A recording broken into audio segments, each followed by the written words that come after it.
Hello all, we are watching informative video on housing and Vastu Shastra. This video is useful for 10th semester PR students for their housing subject as well as the other peoples also. By this video, we can understand the relation of modern housing theories with the past knowledge of Vastu Shastra.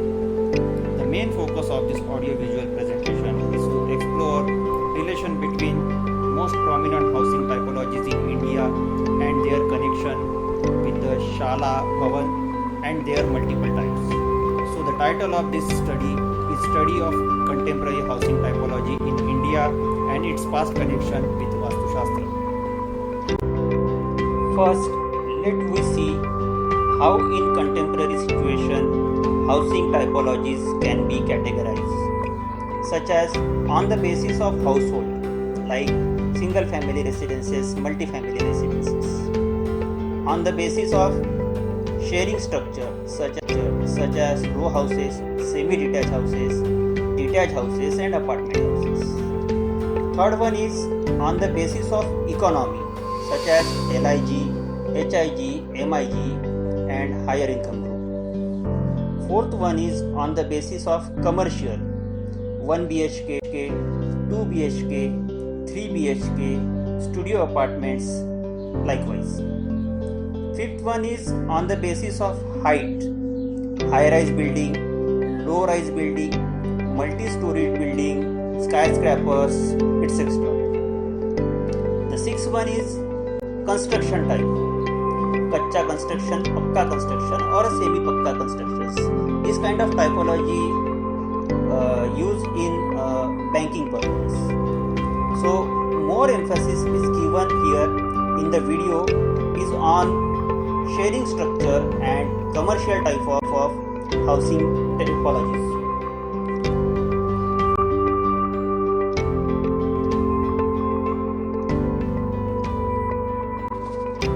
This is about modern typologies, but what about our ancient? Here I am referring one rhyme from the ancient book wrote by Raja Bhoj during 11th century named as Samarangan Sutradhar. According to this rhyme number 25 chapter 5, we can design 2 cell or a room, single cell, 3 cell houses, likewise hexa cell houses, or the combination according to this would be in 16 types. First we will see how these unicell houses to multi-cell houses can be completed to modern typologies of housing.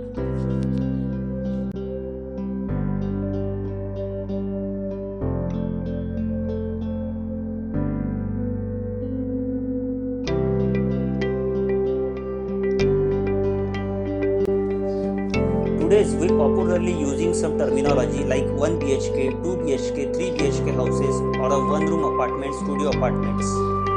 Let's see the plan form of studio apartment, which is nothing but the single room toilet may be optional in these cases. This is very popular typology in metro cities and owned by the students, working personals, etc. This single room block is called as Ek Shil Bhavan in many books of Vastu Shastra, and some of huts are the example of that. Here are some snaps of ancient huts built according to that. Here you are watching one room apartment comprises of one bedroom, small kitchen and toilet. Again I am calling toilet as an optional. This typology has 2 rooms similarly to Dvishala Bhavan, and in Trishal Bhavana there are 3 rooms equal to 1 BHK, that is 1 bedroom, hall, kitchen, unit. As we go ahead, another room is added, it becomes 2 bedroom, hall, kitchen unit, popularly known as 2 BHK. This is similar to Chatushala Bhavan, means 4 cell houses. Similarly, 3 BHK means 3 bedroom, hall, kitchen unit. Is similar to Panchashala Bhavan, means 5 cell houses. Added another cell to Panchashala Bhavan, it becomes Shatashala Bhavan, similar to 4 BHK units.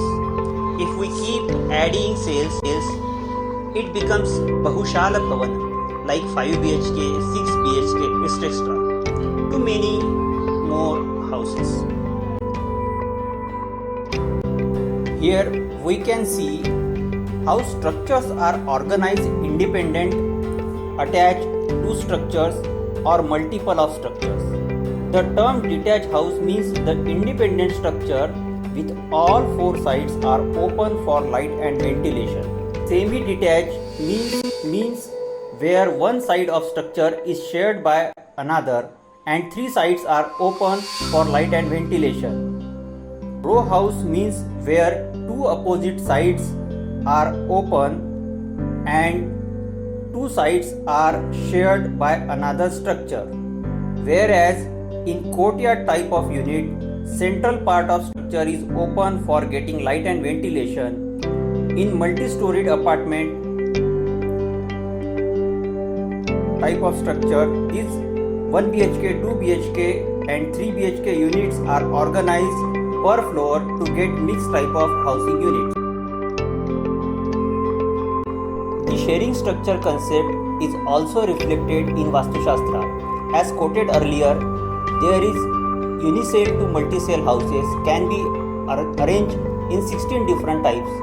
Here another rhyme is quoted from the book of Manushalaya Chandrika written by the Nilkantha Nusat in 16th century. As per rhyme 14 and 43, these cells are units arranged in alind, that is open or semi-open spaces of structure by means of 16 different types with their specific names and effect. In Vishwakarma Prakash, wrote by Vishwakarma, time span is not known for this book according to the rhyme 102, 103, 104, 105, 106 and 107. These 16 types of clearly explained with their names and effects. What are those 16 types? Let we see one by one. I have tried to explain it through the graphics. Here we can see 4 types out of 16 such as Dhruva Gruha, Dhanya Gruha, Jaya Gruha and Nanda Gruha.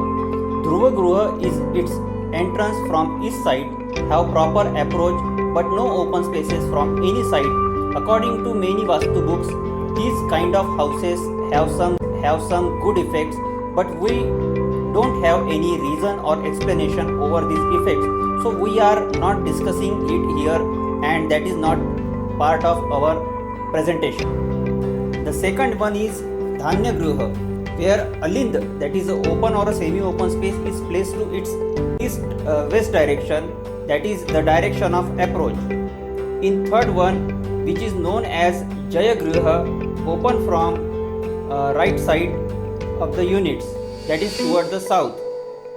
In fourth one, it is open from south and east, known as Nanda Gruha.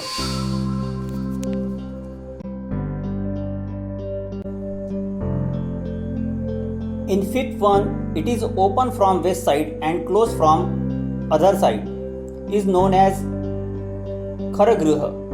In sixth one, both east side and west side is open or with alind, is known as Kanta Gruha. This typology is similar to row house of contemporary house type. Seventh one is Manorama Gruha, where east and south side is open. In eighth one case, it is open from these three sides such as east, west and south side. This is similar to the semi-detached house.